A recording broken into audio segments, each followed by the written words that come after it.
Hey everyone, I'm rather incoherent. Rotation's right around the corner, it's gonna be happening soon.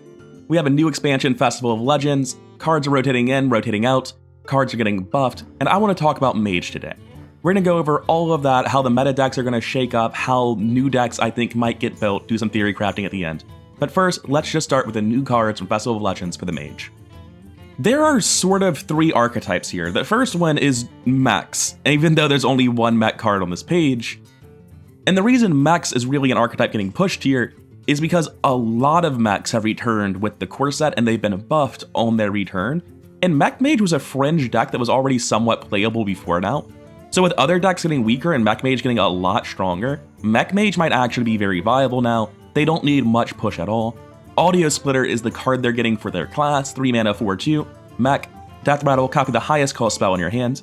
Realistically, this is just a 3 mana 4/3 that's going to give you more burn or more draw towards burn, pretty much guaranteed. That's a pretty solid card. It's not incredible, but it's definitely runnable, especially with a synergy package to encourage you to run this type of card. Now, as we get into the more overarching themes of Mage this time around, there's sort of a spell power, spell recursion archetype being developed, and there's also a value mage archetype, and most cards sort of fit within one of those two ballparks. I'm going to start with the value archetype that doesn't really feel there to me. I'm going to start this by talking about DJ Manastorm, because he's sort of iconic of why this set doesn't really work. He's a 10 mana 8/8 with Battle Cry, set the cost of spells in your hand to 0. After you cost 1, the others cost 1 more. That's a really neat effect. If there were a bunch of big spells in the format, I'd be super interested in building around that. But there aren't. There's actually just not really any payoff spells for that I care about. And there's also not a lot of synergy with doing this that I care about. And as a result, even though I'm sure you can play DJ Manastorm in a casino deck and he'll fit in as well as any other card will, I don't think DJ Manastorm's a good card. And I don't think there's a home for him, which is a big part of why he's not a good card. The exact same thing is true of the 2 mana spell, Infinitize the Maxitude, discover a spell, finale, return this to your hand at the end of turn.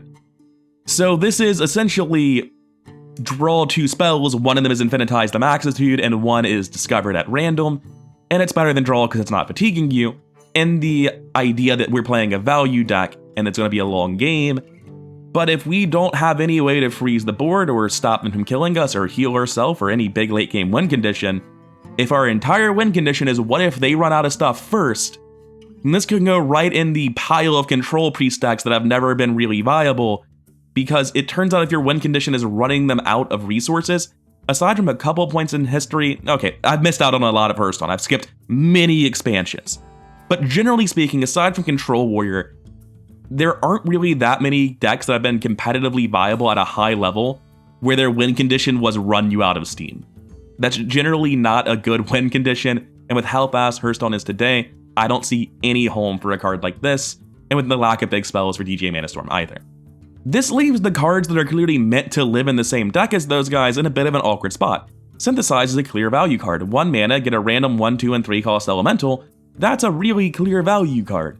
It helps to smooth out the curve on a control deck as well by just being a 1-drop that gives you your 2 and 3 drop. This is not good if the deck it's meant to smooth the curve of doesn't exist, and I don't think it does. Holotechnician is one of the coolest cards in my opinion. I wish there was a deck where I got to play this guy and feel good about it because I would love to see how this card performs. 3 mana 3/4 after any minion takes exactly 1 damage to destroy it. That is some serious hero power synergy.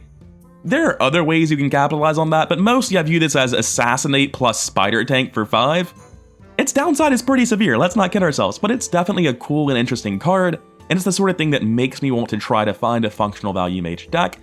But there's just not enough pre-existing in the sets before this for me to think there's any hope for that archetype. Now, coming back to the set as a whole, there are a couple of other cards that you can argue are value cards, but you can also argue they're burn cards, and in the case of Cosmic Keyboard, shit, you can argue this one's a tempo card. You can argue this fits in pretty much every deck. This card is nuts. This is a 2 mana 0/3. After you cast a spell, summon an elemental with stats equal to its cost, lose 1 durability. I think one of the first comments on the Reddit thread when this card was revealed was effectively in before it gets reduced down to 2 durability. This card's just really, really strong. If you play this into a 3 mana spell, it pretty much instantly paid for itself, and then it's going to continue to get really strong value after that. This is an incredibly powerful card in every type of deck, and pretty much if you aren't finding a way to ham-fist this into your mage deck, your mage spec is probably either A, very suboptimal, or B, has like no spells, which is pretty unusual but not impossible. Additionally, you could argue that Rewind is a value spell. Discover a copy of another spell you've cast this game for 2 mana is actually really good. Discovering a spell is fine. Discovering a spell that you're already running 2 copies of and you would gladly run 4 if you were allowed to is way better. And realistically, if your deck has like 5 spells in it, Rewind's very likely to be hitting what you want, especially if you're playing around it so that Rewind will. It's not a value card though, because let's be honest, you're going to be using Rewind to get Frozen Touch, you're going to be using Rewind to get Burn and win the game. Even if you were playing a value deck, Rewind is likely going to give you the win condition of burning your opponent out, and then you get into the slippery slope of value decks finding value and killing their opponent and becoming burn decks that I keep falling into when I try to make a value mage. Rewind feels like a pretty scary burn card to me more than anything else. It is inherently slow and it can be a problem that way. I don't know if this will see play. It's definitely a super interesting card. I would be unsurprised to see it see play, but I'd also be unsurprised to hear people say, yeah, it's just too slow, you need stuff that actually does things. And for the last of our cards that you could argue are both tempo cards and control cards, is Volume Up, 4 mana, draw 3 spells, Finale, discover a copy of one. I'm laughing when I read this because that card is absolutely nuts. That is insane. I saw that in the final reveal stream and immediately changed all of the mage decks I had planned because, okay, let's just start with 4 mana, draw 3. That's already just like substantially a good card in every single aggro deck, right? Every single burn-based aggro deck, their eyes are just dollar signs and they see 4 mana, draw 3 in their burn-based mage aggro deck. That's incredible. Finale, discover a copy of one? Holy shit, that's... Because wait a second, this isn't draw 3, this is draw 3 spells. It's tutoring certain cards out of your deck, like burn spells, and then discovering copies of them. This is good in a control deck, like absolutely. This is good in any deck. But this is terrifying against a tempo-based deck where their end game is, I've dealt 15 damage to you, you're dead from hand, just give me the time to play out my shit. There are going to be a lot of games that people play against mages, and they're like, okay, I might have stabilized if he doesn't have Volume Up. And they play Volume Up and you look at your health and you're like, well, mathematically, it's basically impossible I lived through that, and then you concede. There are just a lot of decks that don't have healing, that can't increase their life total. And when Volume Up comes down, it's like, all right, cool, you better kill them very quickly. It does give you a 4 mana warning that you're about to get blown up, but 4 mana is not a lot. This is a terrifying card. This is one of the strongest cards in this set, and it's a big part of why I think Tempo Mage is going to be a very strong deck, unless it's matching up poorly into other dominant decks. If you play Tempo Mage and it turns out Frost Mage is still tier 1, and it just beats you in terms of how your curves line up, that's going to hold Tempo Mage down a lot. But provided that's not the case, Tempo Mage is set up to be terrifying because of this card. This is your entire endgame in one card. Speaking of endgame though, let's get into the Tempo Mage stuff. This actually can go in the Mech Mage deck because the little amps that it summons, the keyboard amplifiers, are themselves mechs. However, that's not actually very helpful. Like, realistically, if these guys stick to the board, you're probably just playing Frozen Touch and not a mech, right? Like, you are not interested in playing mechs if this guy comes down, and more importantly, mechs want you to have board control to give you synergies when you play the next mech, and that lines up very poorly with not having any minions on the board on turn 4. This is very clearly a Burn Mage card, and essentially, in Burn Mage, this is just like Guild Trader to the moon, right? It's Guild Trader split across 3 bodies, with spell damage +2 attached to what is effectively a 4/8 worth of stats. Like, it's worse than that. When you split the bodies up, it gets weaker, but it also gets harder to remove. This is a really strong card. This thing is a very, very strong. I don't think it's anywhere near as nuts as Volume Up. The enthusiasm in my voice is lingering from Volume Up. Keyboard Soloist is good. It might even be great. It's not Volume Up. Volume Up has like a good shot at being the strongest card in this expansion. And a great target for all of that spell power would be Lightshow. This shoots 2 beams that deal 2 damage, shoot 1 more for each Lightshow you cast this game. It doesn't say random, I think they're random. There's a chance it has Sneed Shredder targeting. I'm just assuming that random doesn't fit on the card though. However, it does work with spell damage really, really well. Spell damage just doubles the effect of this thing, and there are ways that we've talked about, like Volume Up discovering copies, and Rewind discovering copies, and Vexalis from March of the Lich King to duplicate this arcane spell. And if you cast like 4 of these and the 4th one has spell power, and you shoot 6 beams that deal 4 damage for 3 mana, that sounds pretty good, right? Lightshow might not be the only thing the deck does. Like, if your deck is all in on duplicating Lightshow, it's probably pretty bad, but if you just throw this in as additional burn in a burn deck, it feels like it fits. It doesn't seem bad at all. It might be cuttable. It might not make it into a burn list, and it probably isn't good enough to justify building around it when there's so much other competitive mage burn going on. But it's a cool and interesting card, and I hope it does fit into the burn decks, because it's probably the coolest thing that Mage has in terms of how they get their burn done. And that's it for the new cards that Mage is actually getting this expansion, so let's go talk about what's getting buffed and what's rotating. Babbling Book has 2 health. That's it. That's the only buff Mage gets, and they'll be fine. They didn't need more buffs than that. They got a lot of good cards in the set. Now, coming over to the core set rotation, Mage is losing Callot Ghost, Flame Strike, Pyromaniac, Ethereal Conjure, and Cone of Cold.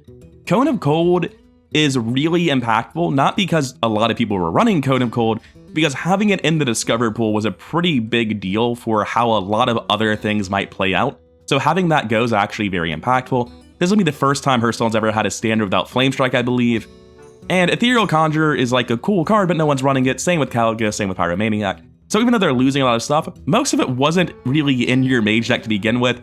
The impactful cards here were usually impactful because they were discovered or randomly generated into by other stuff. Now, as for what Mage is rotating into, they're a pretty big winner here.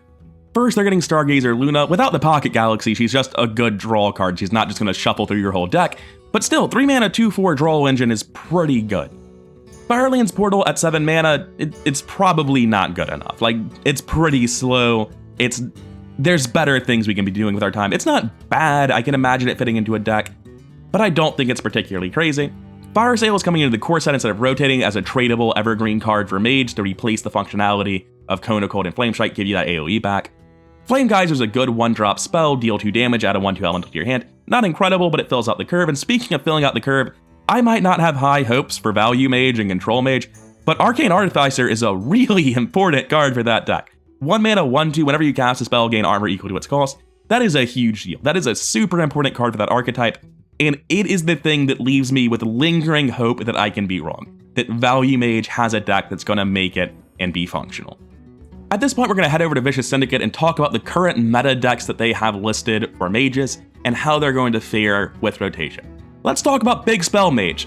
Grey Sage Parrot is out. Rune of the Archmage is out.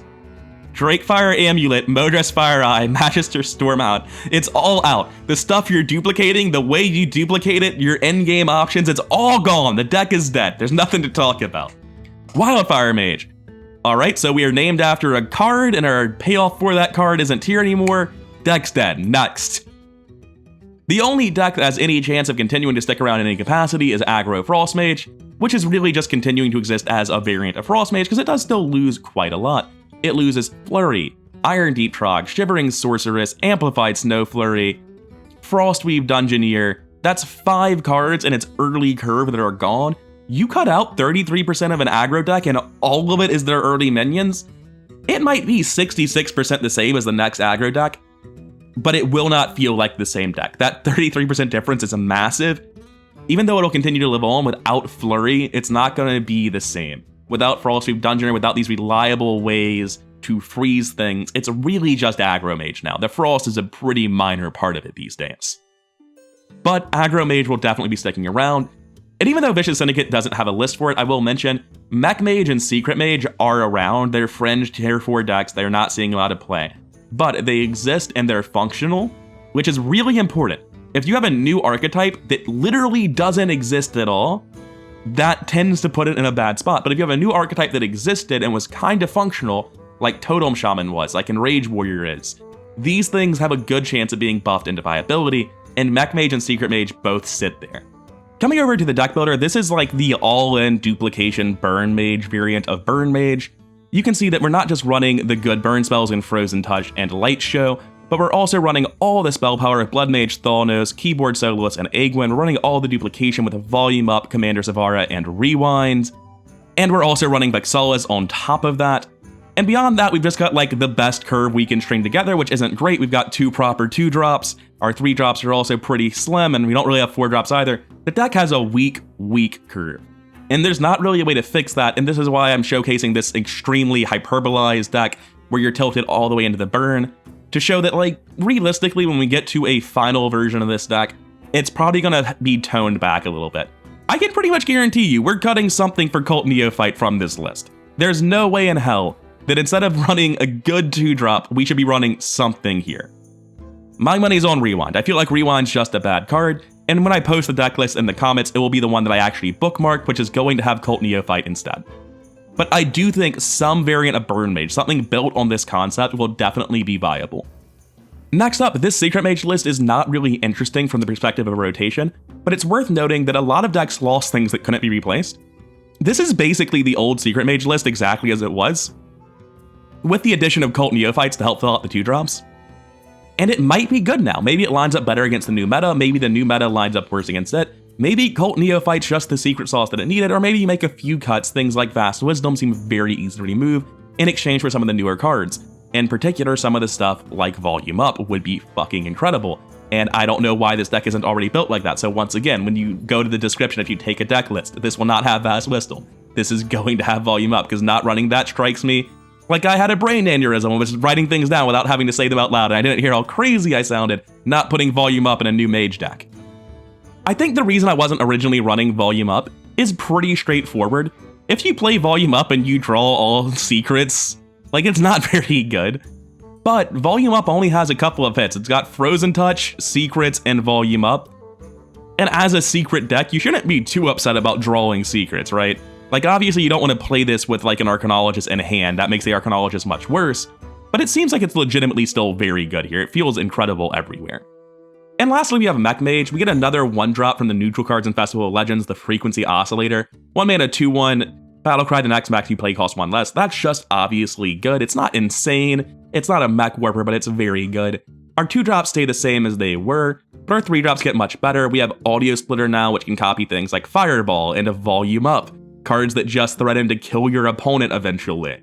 We have Bronze Gatekeeper, a magnetic card that makes us way better against other aggro decks, and that just helps us keep board control. Gorillabot just sticks around. It feels bad to look at this and remember that Spider Tank originally existed, but it's fine. And then Mecha Shark is previously the big reason you wanted to play Mech Mage. Now I think it's just the idea of this is the best early curve you can attach to all of the Mage burn, and this is what I think is the most menacing Mage deck. This is one of the scariest decks for me, because you're just drawing and duplicating burn on top of the best curve your class can put together. This is also a great example of the kind of deck that Pozic fits into. You're just going hard as you can from turn 1. You're not giving your opponent a chance to play 6 mana worth of 3/3s, which makes Pozic terrifying. And of course, if you get them, they're mechs, and then you can attach things like your Replicating Menace or your Ziliax to them, any Storm Coil to duplicate any mechs. It's just a really, really strong, scary looking deck. I'm very afraid of Mech Mage in the new expansion. I've never been as afraid of a gimmicky tribal archetype as I am of this one. Except maybe like when I first started playing Hearthstone and I had a rational fear of Murloc Warlock. But like honestly, this is a terrifying tribal deck. It has a very clear and concise game plan. The deck as it is looks very scary, and I have no doubt it will get refined from this point. Anyway, that's it for now. I for one welcome my new Mech Mage overlords. If you enjoyed the video, then please do like, comment, and subscribe. All that stuff really does help the channel grow, and I'll see you in the next one.